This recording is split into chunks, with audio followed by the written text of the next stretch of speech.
Познавам най-добре от всички на тази маса. Може да поръчвате, защото след малко ще затварям. Така ли?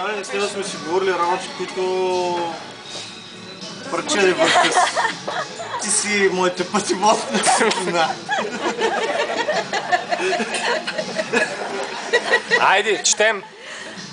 Ма ти сега какъв стар даваш шока, още не е подготвен.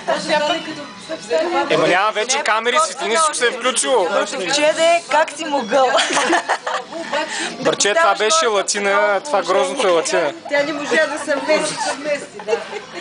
Вика, бе, няма страшно, бе, сядаш тук, качваме горе кола, сядаш на това на столчето и ще те снимам. С фотоапарат ще направим видео. 3 пъти прави проби. Един път, втория път, сега да почвам ли, да не почвам ли. И така, после го изпратих. Стана ли накрая? Важен е края. Никола ли? Станало. Никола е Вики, вземайте ящичко, моля. Мишо, не Че може аз вече повече. след 10 часа нямам. Тук има пилишко. Салът ни ставам по стата с 10 часа. Солни слави. Само пие. Значи сутринта ще закусваме, викаш. Ще едем спокойно. Много ми са сте поръчали. Да за какво ги поръчвате? Ви се едно не знаете. Вие знаете много добре ние колко меса едем. Чакай бе, ще хапнем, няма страшно, няма. Вие знаете много добре, че ние не едем. Ние се наблягаме на пием. Това го знаете много добре и че не пием. Също го знаете много добре. Не мога да разбера защо така сте направили. Полицаите се надявам да не знаят, че караш. И аз се надявам. И аз много се надявам. Какво ги поръчам? В момента бибито, че ако гледаш това бибито, че се притеснява са. Това заглавието ли вика? Звън на чаша, реч. Звън на чаша. Това е заглавие. Звън на чаша. Нещо не е звън на чаша. Друго е написал като Братовчеде, забравил си българския. на чаша. Айде. А ти много отблизо. Айде, тихо. Почваме да четем. Добре, мислих едно да здраве преди това. Не, накрая. Сега се едно Николайчо е тук. Все едно Николай го казва. Да. Радвам се, че успяхте да дойдете на този светъл празник, на това приятно тържество и да уважите с присъствието си моята мила майка Данушка. Съжалявам, че аз няма да мога да дойда и да я уважа лично, колкото и да ми се искаше, но обстоятелствата бяха позволиха. Поради тази причина ще използвам модерна комуникация, за да мога да кажа няколко думи на майка. И на малата. Значи, мамо, майко, искам да ти кажа, че колкото и да ни се караш и да ни намериш, ние пак си те обичаме.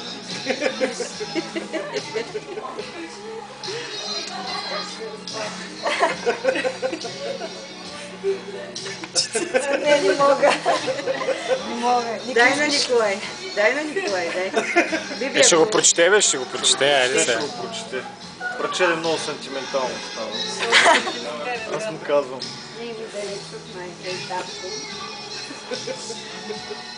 Значи, Данушка така и викаме всички. Много спокоен и приятен човек. Връчка леко.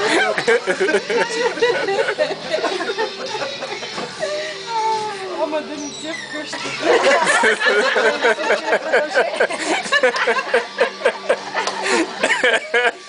малко да разведрим. Казва това.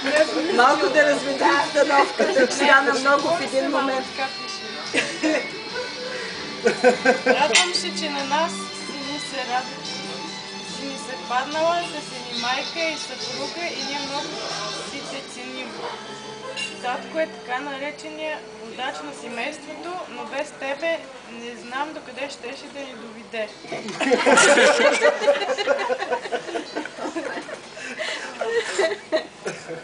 Както е казал нашият дядо Хан Крум,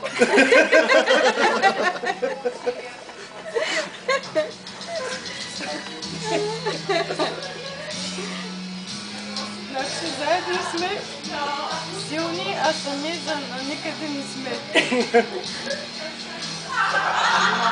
Помагайте си и се уважавайте. Вие сте уникални родители и ние се гордеем с вас. Сигурен съм, че било лесно и на двамата през тези години и че не сте имали само хубави моменти, особено с син като мен. Син като мен. Особено с син като мен.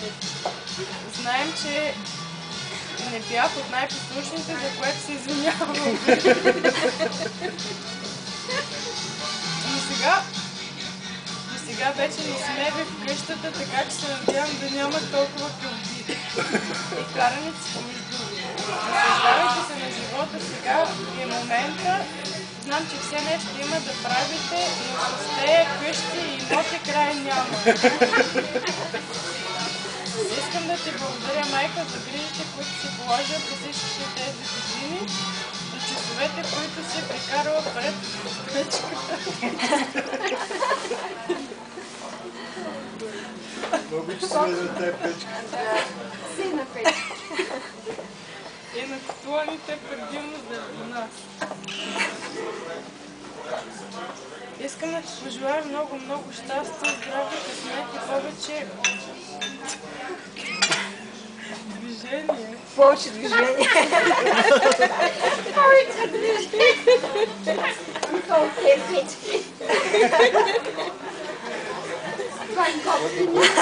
Не се застоявайте много вкъщи и ако активно и по-често се организирате разходки, малко природа и така нататък.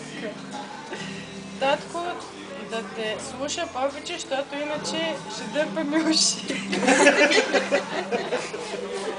Честит рожден ден, майка. Знам, че никога не съм ти писала поздравителни картички, но както знаеш, съм си мързелив очите. Затова пък намерих време да ти пиша няколко реда сега. По-добре късно, отколкото никога. Поздрави на всичко и приятно празненство и не карайте, ако ще консумирате. Всичко е помислила. Винаги повтарят моите родители. Това за баба. Бабка Рата мисля, че и ти присъстваш и че не си се пуснала от хорото. Ти си в момента, той го писал немски, най-старшата си, ти си нашата пътеводна светлина.